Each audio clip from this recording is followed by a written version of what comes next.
Analysis, sharp opinions, and sound presenters breaking it all down clearly, smartly, and straight to the point. Politics, business, security, health, society. Nothing escapes the spotlight. This is your head start into Nigeria's biggest stories of the day. From the Dailies, news that talks to you. Only on Melody 107.7 FM, Lagos. From the Dailies on your favorite radio station. Melody 107.7 FM. Stay tuned.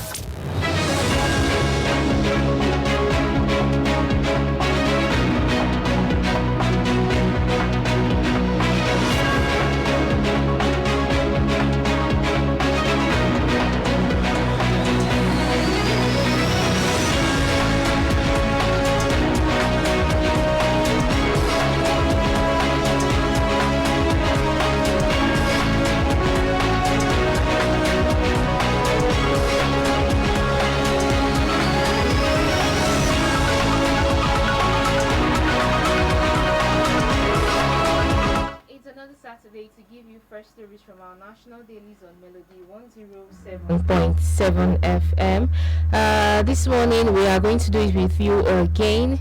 And remember, we are live on Facebook at Melody FM 1077. Melody FM 1077. Welcome aboard to another edition of From the Dailies, where we give you stories from our national newspapers. I am Damilola Ologbon saying good morning. Alright, a pleasant morning to you. This really gives me anyone. You're welcome to today's edition of the Dailies. Let's get right to it and see what the news is saying this morning. I've got stories from the Punch newspaper and also from the Vanguard newspaper this morning. I'll be taking stories from the Weekend Trust as well as the Nation newspaper this morning. Starting with stories from the front cover of the Punch newspaper. Here it says, Oro abduction. Muslims reject terrorists' demand for Sharia law.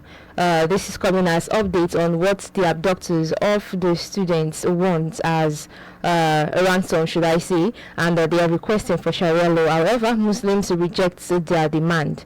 You don't represent us. Group tells abductors. Schools shuts in 33 local government areas. And analysts, however, are saying how federal governments can deal with insurgency demand. These are stories from page 4. Moving forward, it says here 2027, parties rule out poll postponement over rising insecurity. This is also from the front cover. EFCC accused my son of fraud, killed him while on bail. Grieving mother says. Fighting for dignity, daily struggles of physically challenged entrepreneurs. Senate to fast-track state police amid terror attacks. This is also from the front cover. And here it says Boko Haram overruns Borno military base, beheads soldiers and vigilantes. And lastly, a statement coming from our attack survivor. It says, justice can't restore my legs. I lost to terrorists. These are stories from the front cover of the Saturday Punch newspaper. Alright, away from that, let's pay attention to this Nation newspaper this morning. Tinubu working to rescue Oyo kidnapped victims. This is coming from Shetima. On page 3, it has the rider. Police reported death of schoolgirl fake. Warns against misinformation. Moving on this morning on the Nation newspaper is on page 6 saying 9 fintech enters 3 trillion market as FCCP deregulates airtime credit lending. And the lead story for the Nation newspaper says anxiety in parties as INEC void late primaries. That's on the 2027 general election. Quite a number of rider under it. You find it there boldly written on the Nation newspaper this morning. Our suspect hired driver for marriage killed him, stole his vehicle in River State. You find out on page 2. Then we have this saying poverty robbed me of chance to become a doctor on page 23, as said by the chess champion Tunde Onokoyan. Lagos police crush kidnap syndicates operating from hotel. That's on page 2. This morning, finally, 5 soldiers killed as troop repel terrorist attack in Borno. All of these stories in details across the pages of the Nation newspaper this morning. From the pages of the front cover of the Vanguard newspaper, here it says, revealed hideout of terrorists in Yoruba land. This is from page 10. However, Afenifere is saying vast stretches of forest taken over. Other stories here concerning insecurity says the federal government lack political will to fight terrorism. This is coming from Dalong. Questions impact of U.S. assistance to Nigeria. Tinubu laying solid foundation for Nigeria. This is coming from Obafemi George, and these are from page 12. Kidnapped Oyo school students. Women traditionalists storm shrines for divine intervention, from page 6. Other story says, when bank alert becomes traps. Inside Nigeria's growing digital infrastructure crisis. Lagos, winner of tree planting initiative to earn 2.5 million naira. This is from page 2. And concerning insecurity still, it says, Bode George faults Adeboye's ultimatum to service chiefs. Moving forward, it says, behind closed door, Lagos hotel where kidnappers operate from. Boy, 17, killed in EFCC operation. Mother cries for justice. And lastly, it says here, Tinubu orders breakup of 12-year monopoly on airtime credit lending. These are stories from the front cover of the Saturday Vanguard. Alright, just before I take the last, do not forget you can join us live on Facebook, Melody 1077, this morning to share any of your concerns or share something that resonates with you, any of the stories we are taking this morning. Now, paying attention to the Weekend Trust newspaper this morning. Corruption, we are all to blame. This is coming from Adobe Obe. Moving on this morning, 9 soldiers die repelling terrorist attack. That's on page 20. Then on page 15, a Kurukura, a growing danger or cure. Then the lead story for the Weekend Trust this morning says, where are the forest guard after 1 year launch? You find that boldly written there this morning. Moving to page 25, our online pharmaceutical products, adverts endanger lives. That's on page 25. And finally, on that note this morning, Gili after the airstrike. The pictorial view for Gili is viewed, is shown on the Weekend Trust this morning, and you can see it there. Then beside it you have the story saying Gili after the airstrike. All of these stories and more in details on the Weekend Trust newspaper this morning. A quick break, and when we come back we will be giving you details of some of the headlines being read out so far. Remember, we are live on Facebook at Melody FM 1077, Melody FM 1077. Today is the day number 6 in the month of June 2026. We will be right back.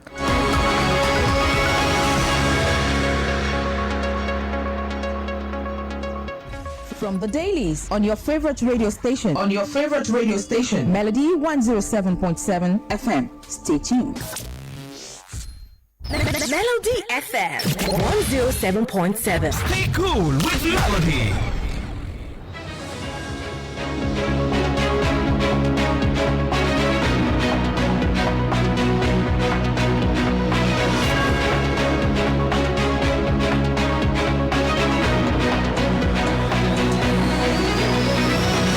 Welcome back. It is still from the Dailies on Melody 107.7 FM, where we are giving you top stories from our national newspapers. Today, Saturday, being the day number 6 in the month of June 2026. And we are live on Facebook at Melody FM 1077. Starting with a story here concerning the rising surge of insecurity in the country.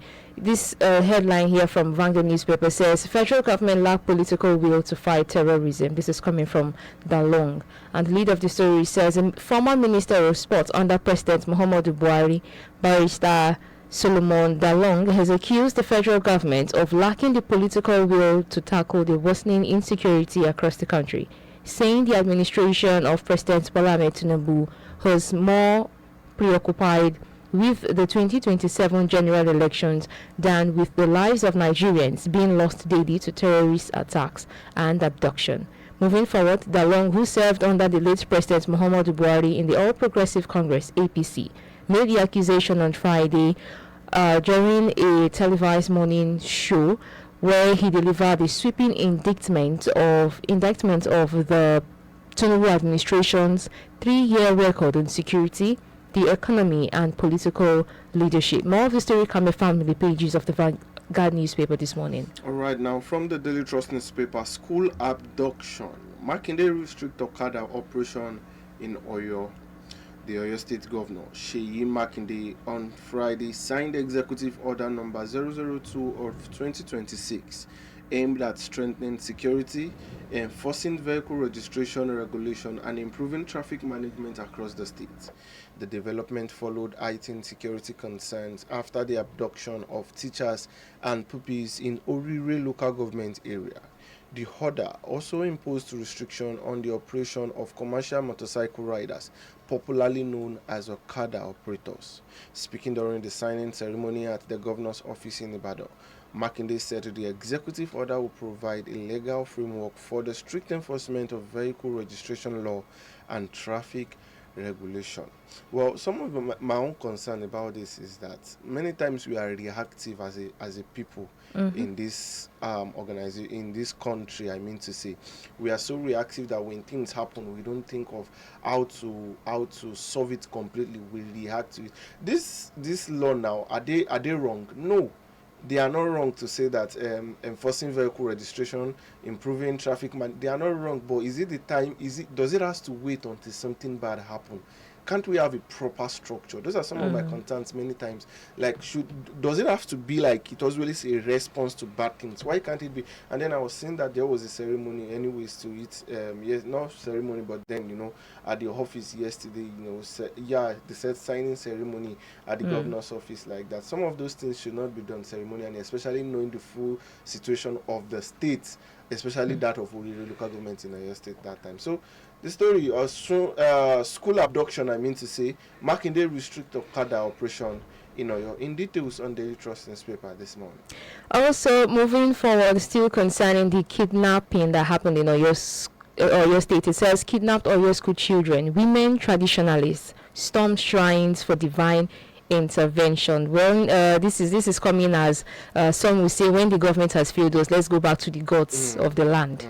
Now it says, concerned by the continued captivity of school children and teachers abducted from the Aroro Eshinle in Orire local government area of Oyo State, scores of women, traditional worshippers from across Egba land on Friday embarked on a spiritual procession across major streets and sacred sites in Abeokuta, Ogun State, seeking divine intervention for the safe release of the victims. The women, clad in white traditional worship attire and carrying various ritual items, moved through prominent cultural and spiritual landmarks in Abeokuta, invoking ancestral spirits and deities to intervene in the worsening security situation and facilitate the victims' release within 7 days.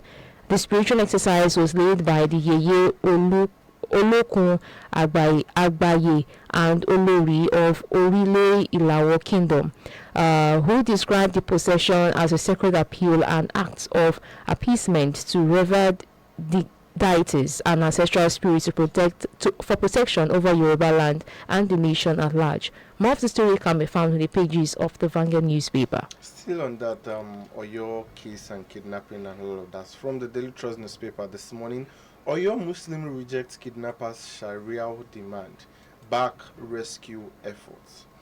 Well, the story says in the state, the Muslim community of Oyo State has distanced itself from recent Sharia-related demands reportedly made by abductors of school children in the state, insisting that criminals and terrorists cannot speak for Islam or the Muslim faithful. In a statement issued on Friday, the community condemned the use of religious rhetorics to justify kidnapping and other criminal activities, describing such actions as contrary to the teachings of Islam. The statement, signed by the chairman of the Muslim community of Oyo State, Alhaji Ishaq Kunle Sani, and the Secretary General, Alhaji Murisuku Abidemi Shiambade,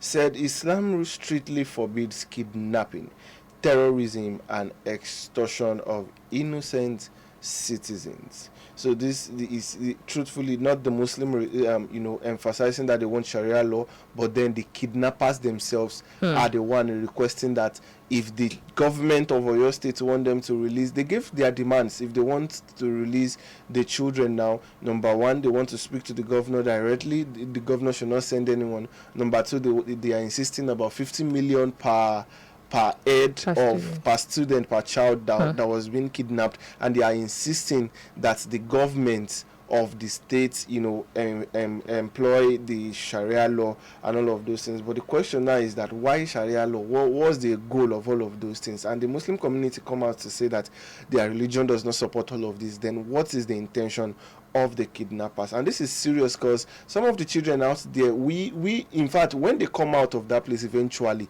does the community have a rehabilitation center to bring them back to themselves? Because those children now, if we are not careful, they will be their survival instincts would have gotten to a point that they are dangerous to the community because of the trauma they have gone through. Imagine 2-year-old going through some of those things that they were shown. So sad. And the government needs to really find a lasting solutions to some of, not just the Oyo State government, generally, because once it gets to Oyo, other neighboring western states are not even safe. There has been a lot of things going on. I heard of somebody that went into stroke because they joked with her that her children are being kidnapped, and immediately she was paralyzed.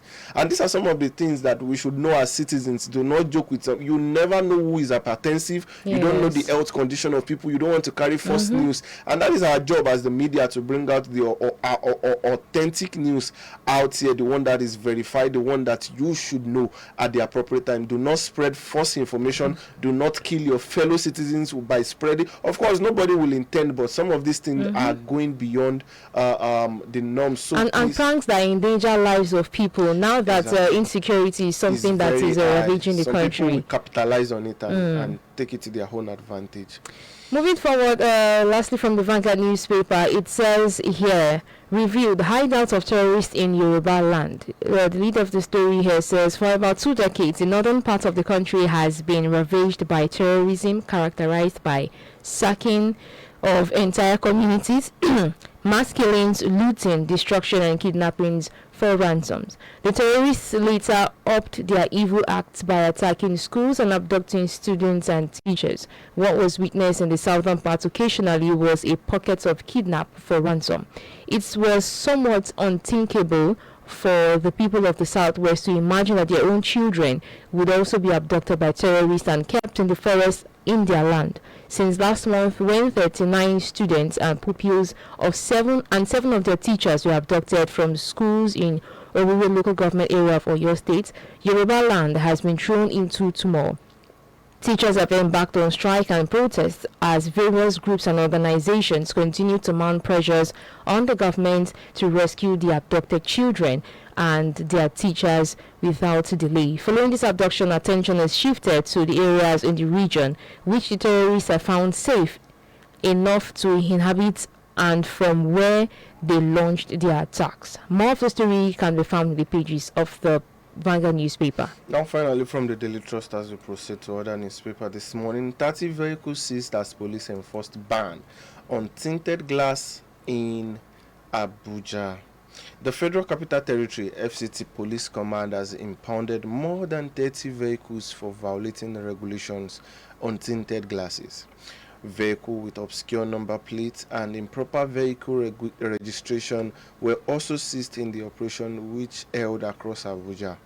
Addressing journalists on Friday, FCT Commissioner of Police Ahmed Sanusi said the operation was designed to curb the use of such vehicles by criminals involved in kidnapping, one-chance robbery, and other violent crimes within the territory.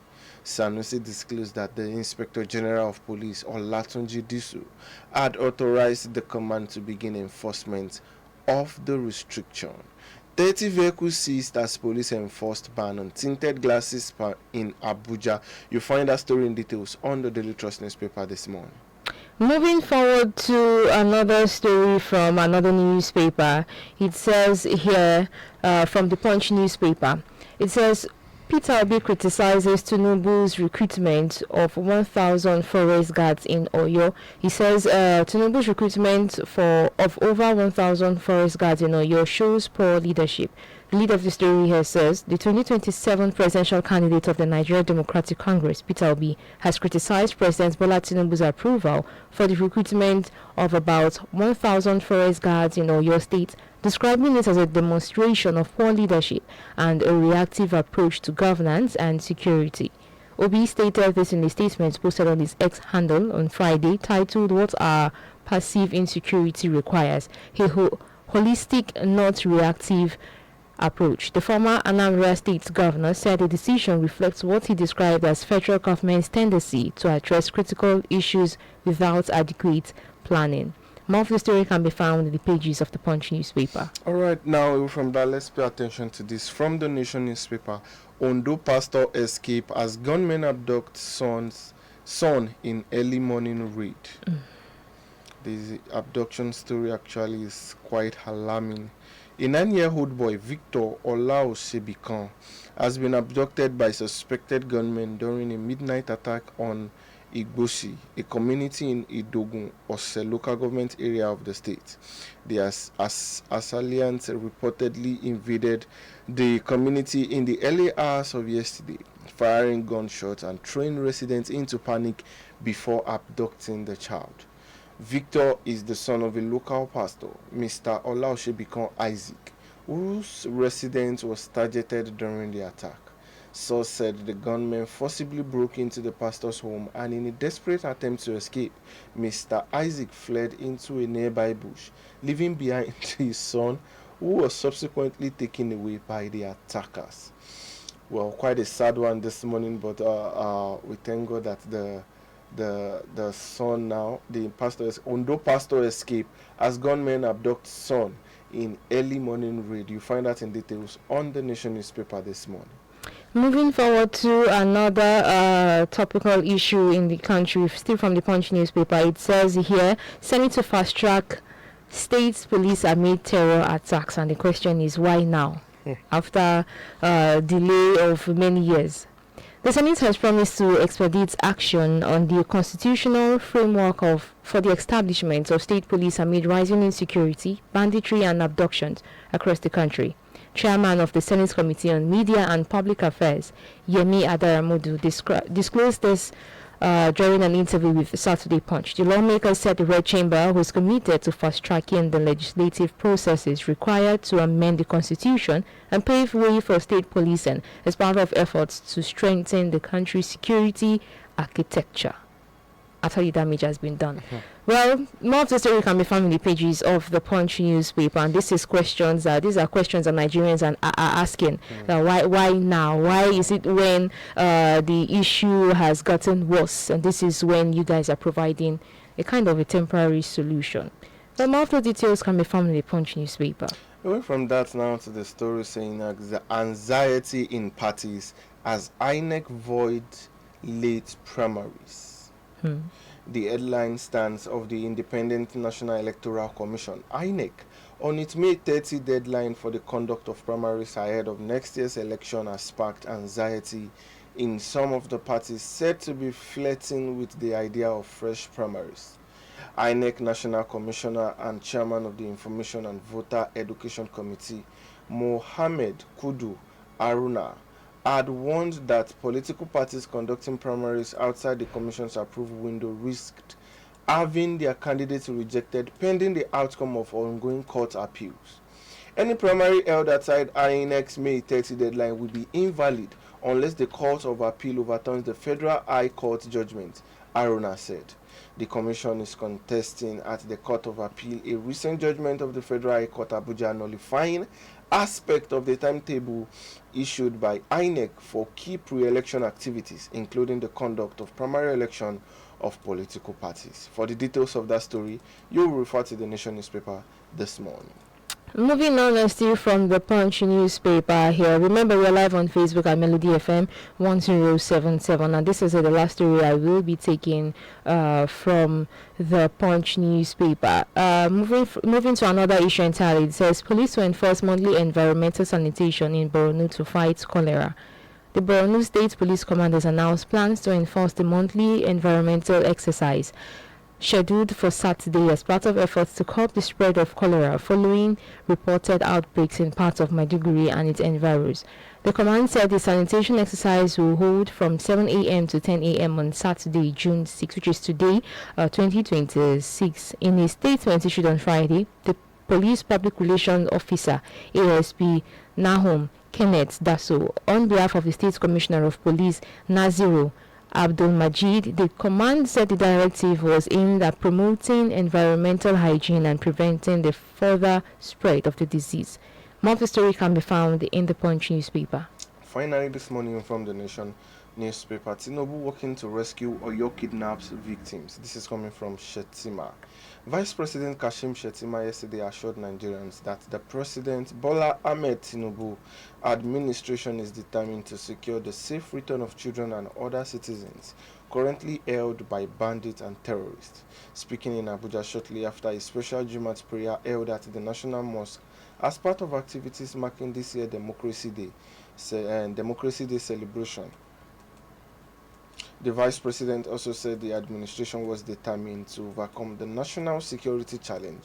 Shetima's assurance came as the police debunked the report of the death of one of the abducted girls from some Oyo school on May 15, warning against misinformation on the sensitive matter. I did mention something regarding that earlier. So Tinubu working to rescue Oyo kidnapped victims, as said by Vice President Kashim Shetima on the Nation newspaper this morning. And that's all we can take this morning on From the Dailies. Remember, you can join us. From the Dailies comes on Mondays, Tuesdays, Wednesdays, Thursdays, and also Fridays, including Saturdays, from 8 a.m. rather to 8:30 a.m. Join us next week Monday for another edition to know what's happening in the country. Remember to please follow us on all social media platforms at Melody FM 1077. I am Damilola Ologbon saying good morning. Till Monday when we come your way, bringing in a fresh package of stories and headlines flying across various newspapers this on Monday morning. Remember, keep listening to Melody FM, still cool with Melody, and remember that the change we all desire begins with us. So play your part, make Nigeria a better one. Israeli gives my name saying bye for now.